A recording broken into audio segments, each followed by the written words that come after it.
ఇప్పుడు మా నాన్న చిన్నప్పుడు వ్యవసాయ కూలి జీతం ఉన్నాడు మా ఊళ్ళో. నేను చదువుకున్నా కాబట్టి, గవర్నమెంట్ స్కూల్లో చదువుకున్నా కాబట్టి, యూనివర్సిటీ స్థాయి వరకు వచ్చిన కాబట్టి ఈరోజు ముఖ్యమంత్రి గారు ఇతను పనిచేస్తాడు అన్నాడు అనుకునే నన్ను ఈరోజు ఎడ్యుకేషన్ కమిషన్లు ఇచ్చిండు. అంటే ఈరోజు నాకు ఒక వ్యవస్థను తయారు చేసి పెట్టిండు. అంటే నువ్వు వచ్చిన సమాజాన్ని, నువ్వు వచ్చినటువంటి ఆ బ్యాక్గ్రౌండ్లో ఉన్నటువంటి వాళ్ళని నువ్వు ఉత్తేజపరచని చెప్పేసి నాకు ఈరోజు ఈ బాధ్యత ఉంటుంది సార్. అంటే మీరు ముఖ్యమంత్రి గారికి ఆత్మీయ మిత్రులుగా, యూనివర్సిటీ విద్యార్థి నాయకులుగా విద్య గురించి, విద్యా సమస్యల పట్ల ఆయన దగ్గరికి వెళ్ళినప్పుడు ముఖ్యమంత్రి గారి రెస్పాన్స్, ఆయన రెస్పాండ్ అయ్యే తీరు, ఆ విధానం అంతా మీకు ఎట్లా అనిపిస్తుంది? అబ్సల్యూట్లీ ఆయన అసలు ముఖ్యమంత్రి గారు ఏ విషయం చెప్పినా కూడా చాలా అద్భుతంగా రెస్పాండ్ అవుతారు. మనము ఇది చేయాలి సార్, ఇది బాగుంటుంది, పిల్లలకి పనికొస్తుంది అంటే ఏమాత్రం కూడా వెనుక ఆలోచన చేయకుండా పిల్లలకి ఏదైనా కానీ, పిల్లలకి ఈ పేద వర్గాల కోసం మనం పనిచేయాలి అనేది ఒక ఆలోచనతో మనం ఏది చెప్పినా కూడా అది వెంటనే శాంక్షన్ ఇవ్వండి, ఇది చేయండి అని చెప్తారు తప్ప ఎప్పుడు కూడా ఇది సాధ్యమవుతుందా కాదా అనే ఆలోచన కాదు. ఇప్పుడు వాస్తవానికి ఆకునూరు మురళి గారు ఈ ఎడ్యుకేషన్ మీద కొంత మంచి ఎక్స్పీరియన్స్ చేశారు. నాడు నేడు అనే కార్యక్రమాన్ని చేశారు. సో వారు చెప్పిన వెంటనే, మేమంతా చెప్పిన వెంటనే కూడా ఇది అబ్సల్యూట్గా మనకు ఇది కరెక్ట్, ఇది 100% చేయండి అని చెప్పేసి వారు ఆదేశాలు ఇచ్చి, అధికారులను కూడా ఆదేశాలు ఇచ్చి, కమిషన్ చెప్పినట్టుగా చేయండి అని చెప్పేసి చెప్తా ఉన్నారు ముఖ్యమంత్రి గారు. అంటే ఎడ్యుకేషన్ విషయంలో ఎక్కడ కూడా ఒక్క ఆలోచన కూడా ఎనికిపోయే పరిస్థితి లేదు. చాలా సంస్కరణలు తీసుకొచ్చారు. ఒక్కొక్కటి చెప్తే మీరు ఆశ్చర్యం వేస్తుంది. అంటే స్కూల్లో పిల్లలకి ఈరోజు అంటే వాళ్ళకి చాలా పేద పిల్లలు ఉంటారు. చాలా మందికి మనం ఒక ప్రైవేటు అట్మాస్ఫియర్ గవర్నమెంట్ స్కూళ్ళలో కనిపించాలంటే ఒక యూనిఫామ్ ఉండాలి, కింద షూ ఉండాలి పిల్లలకి, అదే ఒక బెల్ట్ ఉండాలి, బెల్ట్ ఉండాలి, టై ఉండాలి, మంచి అది ఉండాలి. మంచిగా అంటే పిల్లలు ఈ స్కూలు మంచి అట్మాస్ఫియర్లో ఉన్నది, మంచి డిసిప్లిన్గా ఉన్నది, క్రమశిక్షణతో ఉన్నారంటే కొంత ఎడ్యుకేషన్ కూడా కొంత ఇంప్రూవ్ అయ్యే అవకాశం ఉంటుంది. అట్మాస్ఫియర్ కూడా మంచి ఇంపార్టెంట్ కదా. సో ఆ పిల్లలు కూడా ఈరోజు అన్నీ అంటే నెక్స్ట్ ఇయర్ నుంచి షూతో పాటు, బెల్ట్తో పాటు, టైతో పాటు, యూనిఫామ్ అన్నిటికీ కూడా ఈరోజు నెక్స్ట్ అకాడమిక్ ఇయర్లో ఇవ్వబోతున్నాం. అంటే దాదాపు ఒక 12 నుంచి 13 ఐటమ్స్ పిల్లలకి అన్ని రకాలుగా. అంటే అది రిజిస్ట్రేషన్లు అయితేనేమో ఆల్రెడీ ఇస్తున్నాం, కానీ గవర్నమెంట్ స్కూళ్ళల్లో కూడా ఇవ్వాలనే దాంతో ముఖ్యమంత్రి గారు ముందుకు పోతున్నారు. ఇప్పుడు ఇందాక మీరు మాట్లాడుతూ ముఖ్యమంత్రి గారు విద్యని పెంపొందించే క్రమంలో ప్రభుత్వ పాఠశాలని పటిష్టం చేస్తున్నారు అని ఒక మాట మాట్లాడు. ఇప్పుడు విద్యని పెంపొందించాలంటే ఇంకొక మార్గం సార్. ఇప్పుడు ప్రైవేట్ పాఠశాలలు విచ్చలవిడిగా విరిగిపోయినాయి. ఏది 1-2 కాలేజీలకు పర్మిషన్ తీసుకొని 10-20 బిల్డింగ్లలో నడపడం, నారాయణ, శ్రీ చైతన్య లాంటి కాలేజీలలో లక్షల్లో డొనేషన్లు అని చెప్పి మనం చూస్తా ఉన్నాం.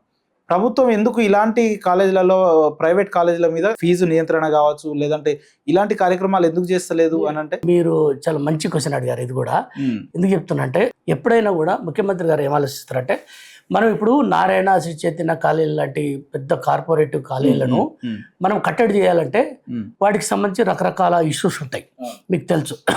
అవి ఎట్లాంటి ఇష్యూస్ అంటే, మీరు కాలేజీ నడపొద్దు, మీరు కాలేజీ మూసేయాలనే రైటు మనకు సుప్రీంకోర్టు ఇండియన్ కాన్స్టిట్యూషన్ ప్రకారము మీరు మూసుకోండి అంటే అది అయ్యే పని కాదు, అట్లా ఉండదు లైను.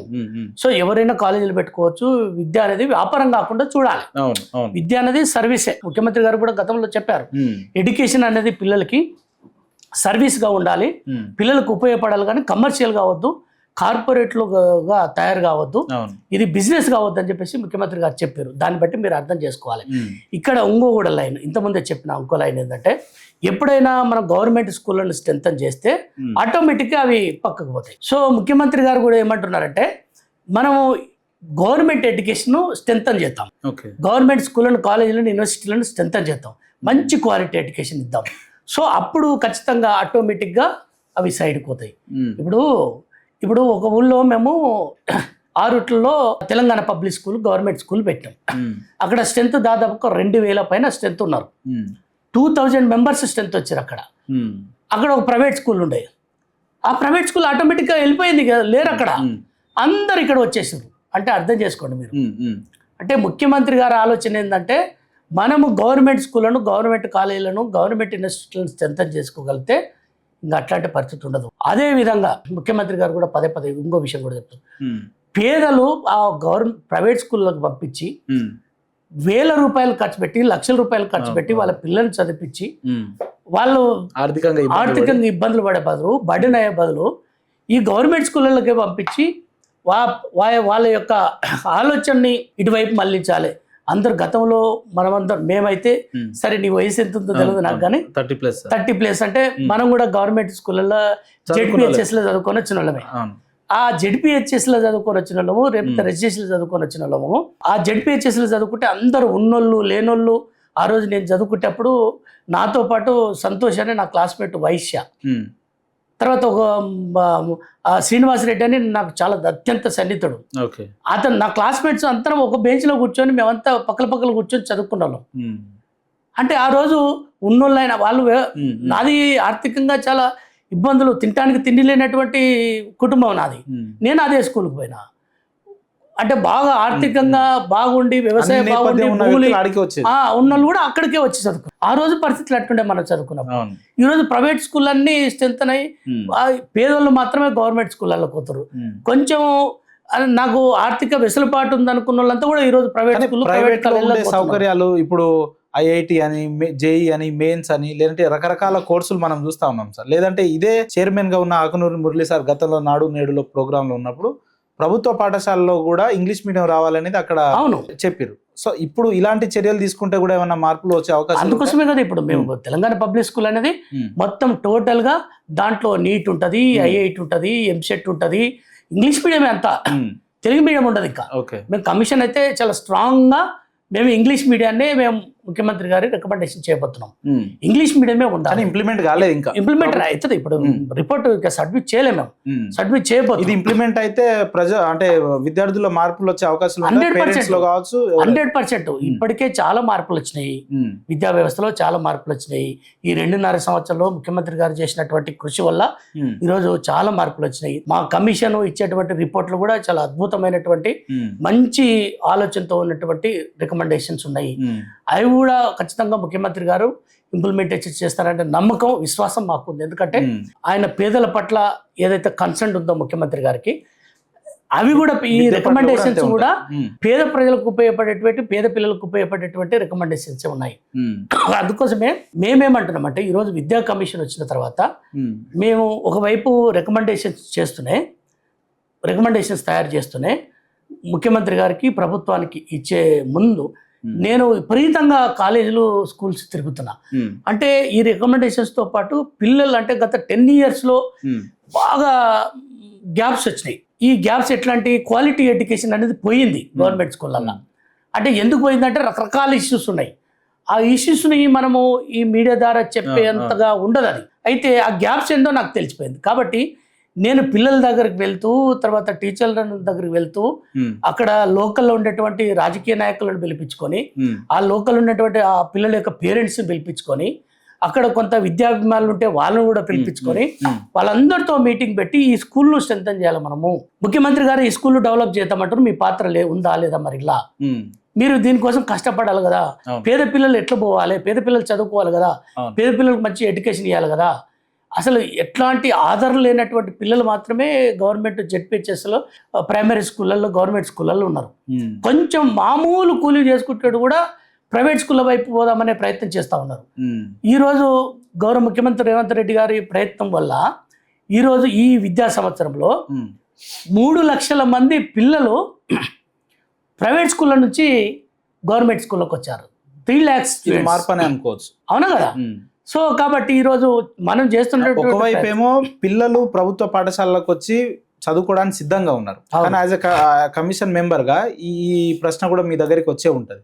పిల్లల వరకు ఓకే, కానీ ప్రభుత్వ పాఠశాలలో బోధించే అధ్యాపకులు ఎవరైతే ఉన్నారో వాళ్ళు అంటే డైలీ స్కూల్స్కి, కాలేజెస్కి రారు అని చెప్పి ఒక వాదన ఇప్పుడున్న పరిస్థితులలో రారు అని చెప్పి, లేదంటే 11-12 వచ్చి అటెండెన్స్ చేసి వెళ్ళిపోతారని చెప్పి, లేదంటే ఇతర వ్యాపారాలు, రియల్ ఎస్టేటు, ఈ చిట్టీలు నడుపుకోవడం, అలాంటి దాని మీద ఇంట్రెస్ట్ చూపిస్తారు, ఈ ప్రభుత్వంలో రారు అని చెప్పి ఇది ఉంది కదా సార్. ఇలాంటి దాని మీద ఎలాంటి చర్యలు? అంటే ఇదంతా కూడా మా దృష్టికి వచ్చింది.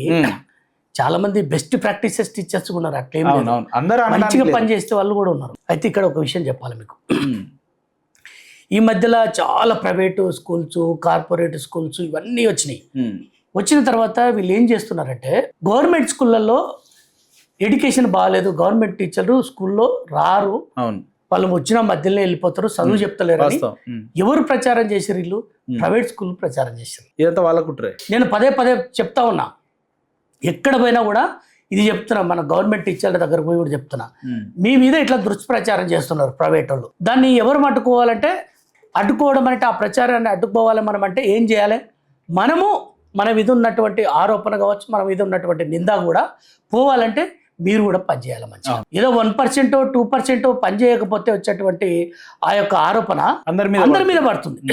కాబట్టి మీరు అందరూ పని చేయాలంటే చాలా మంచి టీచర్స్ తన సొంత డబ్బుల ఖర్చుతోటి కూడా, వాళ్ళ వచ్చిన శాలరీ తోటి కూడా అలాంటి పిల్లలకు సాయం చేస్తూ, మంచి పిల్లలు చదువుకున్న పిల్లలకు సాయం చేస్తూ, లేకపోతే ఆ స్కూల్లో ఏదైనా వాటర్ లేకపోతే కూడా, లేకపోతే ఏదైనా చిన్న చిన్న ఇష్యూస్ ఉంటే కూడా వాళ్ళ సొంతంగా ల్యాబ్ కూడా, సైన్స్ ల్యాబ్ కావచ్చు, మ్యాథ్స్ ల్యాబ్ కావచ్చు, ఇట్లాంటి ల్యాబ్స్ కూడా వాళ్ళే టీచర్లు క్రియేట్ చేసుకొని వాళ్ళే మంచిగా స్కూల్ నడుపుతున్న టీచర్లు కూడా ఉన్నారు. నేనైతే నాకు టీచర్లు అంటే చాలా ఇష్టం. ఎందుకంటే గవర్నమెంట్ స్కూళ్ళలో టీచర్లు గతంలో పనిచేసిన టీచర్లు మనకంతా బాగా చెప్పారు కాబట్టి మనం వీడి వరకు వచ్చినాం. కాబట్టి టీచర్లు అంటే ఒక పెద్ద రెస్పెక్ట్, సమాజంలో ఎవరి మీద ఉన్న రెస్పెక్ట్ టీచర్ల మీద ఉంటుంది, తెలుసు కదా. సో ఈ మధ్య కాలంలో కొంత బయట కనిపించేటువంటి ఇదంతా ఇష్యూ వేరైతే, మీరు పేద పిల్లలందరూ కూడా స్కూల్కి పోతున్నారు. ఆ స్కూల్కి పోతే ఆ పేద పిల్లలు కూడా అక్కడ ఉన్నటువంటి టీచర్స్ని అనుకరిస్తున్నారు, ఆ టీచర్లను అభిమానిస్తున్నారు, ఆ టీచర్ లాగా కావాలని కోరుకుంటున్నారు. అంటే ఇవన్నీ కూడా ఆ పేద పిల్లలు ఆ టీచర్ను కోరుకుంటుంటే, ఆ టీచర్ని అభిమానిస్తుంటే, సహజంగా మంచి చదివే పిల్లల పట్ల కూడా ఈ టీచర్కు ప్రేమ ఉంటుంది, వాళ్ళని కూడా తయారు చేయాలనేది వీళ్ళకు కూడా ఉంటుంది. కాబట్టి ఈ ప్రైవేటు ఇన్స్టిట్యూషన్లు, ఈ ప్రైవేటు స్కూళ్ళు, కాలేజీలు చేసేటువంటి ఆ యొక్క బదనాం అనేది మనం ఒరిజినల్గా మాట్లాడాలంటే, ఈ గవర్నమెంట్ స్కూల్లో పనిచేసేటువంటి టీచర్లు బాగా చెప్తలేరు. వీళ్ళు రియల్ ఎస్టేట్ చేస్తారు, వ్యాపారాలు చేస్తారు, చిట్టీలు వేస్తారు. ఇవన్నీ సహజంగా ఎవరికైనా ఉంటాయి, ఉండొచ్చు కూడా అవన్నీ. కానీ అంటే రియల్ ఎస్టేట్ అనేది ఒకటి పక్కకు పెడితే, అంటే తన జీవితంలో తన పిల్లల కోసం టీచర్లు తన కోసం ఏదైనా చేసుకుంటే చిట్టీలో తనకు వచ్చినటువంటి డబ్బులను ఏదైనా ఆదా చేసుకోవడానికో, కొంచెం దాన్ని ఏదన్నా ₹1 ₹2 చేసుకోవాలంటేనో వాళ్ళకున్న ఆలోచన ఉండొచ్చు. కానీ విత్ ఇన్ ద స్కూల్ టైంలో వాళ్ళు ఎట్లా పనిచేస్తున్నారు అనేది మనకు ఇంపార్టెంట్. కాబట్టి ఇదంతా కూడా నాకు తెలిసి 80% టీచర్స్ అంతా కూడా బాగా పనిచేస్తున్నారు. ఒక 20% ఏంటంటే వాళ్ళకు అనారోగ్య కారణాలు కావచ్చు, లేకపోతే వాళ్ళకు ఉన్నటువంటి పరిస్థితులు కావచ్చు, కుటుంబ పరిస్థితులు కావచ్చు, కొన్ని నాకైతే చాలా ఇష్యూస్ వచ్చినాయి నా ముందుకు. వాటన్నిటిని చూస్తే పెద్దగా అయితే డ్యామేజ్ లేదు కదా. కాబట్టి మేము కూడా ఏమనుకుంటున్నామంటే, ఈరోజు తెలంగాణ పబ్లిక్ స్కూల్ అని తీసుకొచ్చినాం కదా పైలట్ ప్రాజెక్ట్ కింద. ఆ స్కూల్లో కూడా మేము సపరేట్ వేరే టీచర్స్ ఏం తీసుకురావట్లేదు. ఇప్పుడు మన వ్యవస్థలో ఉన్నటువంటి టీచర్లతోటే చెప్పిస్తున్నాం, వాళ్ళే బాగా చెప్తారు, మంచి కమిట్మెంట్తో పనిచేయాలని చెప్తున్నాం. ఆ టీచర్లకు మంచి ఓరియంటేషన్ ఇస్తున్నాం, మంచిగా ఇప్పుడు మంచి టీచర్. మన రీసెంట్గా ఒక స్కూల్కి పోయినా నేను. ఆ స్కూల్కి పోతే అక్కడ ఒక ఇంగ్లీష్ టీచర్ చాలా అద్భుతంగా పిల్లలతోటి ఇంగ్లీష్ మాట్లాడిస్తున్నాడు. వెంటనే శాల్వా తీసుకొని ఆ టీచర్ని సన్మానం చేసిన నేను. అంటే ఆ టీచర్ చాలా ఆనందపడ్డాడు. ఒక టీచర్కి ఏం కావాలిగా, ఒక సన్మానం చేస్తే అక్కడికే చాలా హ్యాపీగా ఉంటారు. అంటే ఒక కమిషన్ మెంబర్గా నేను పోయి అతన్ని ఆ పిల్లలకి చేసేటువంటి సర్వీస్ గౌరవం అనుకుంటా చాలా సంతోషపడ్డాడు. ఇంకా ఉత్సాహంతో బాగా పనిచేశాడు. టీచర్లని వాళ్ళు పనిచేస్తలేరు, వాళ్ళ టీచర్లు బడికి రారు, వాళ్ళ టీచర్ ఇది చేస్తున్నారు అది చేస్తున్నారు అంటే అసలే మంచి సైకాలజీ కదా. అవునా కదా, మనిషి నిరుత్సాహపరిస్తే వెంటనే నేను మంచి చేస్తున్నా కూడా ఏదో తప్పు చేస్తున్నా, నా మీద తప్పేస్తున్నా అని ఇంకా ఎగిపోయేటువంటి ప్రమాదం ఉంది. పేద పిల్లలకు అన్యాయం జరుగుతుంది.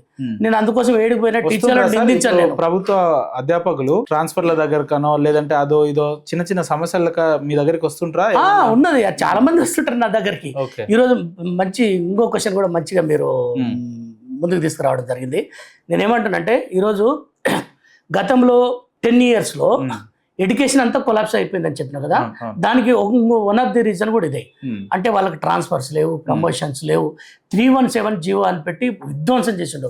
భర్తనేమో ఆదిలాబాద్లో పనిచేస్తాడు, భార్యనేమో గద్వాల పనిచేస్తుంది. వాళ్ళకి పిల్లలు ఎక్కడ ఉండాలి? పాపం తల్లిదండ్రుల దగ్గర ఉండాలి కదా.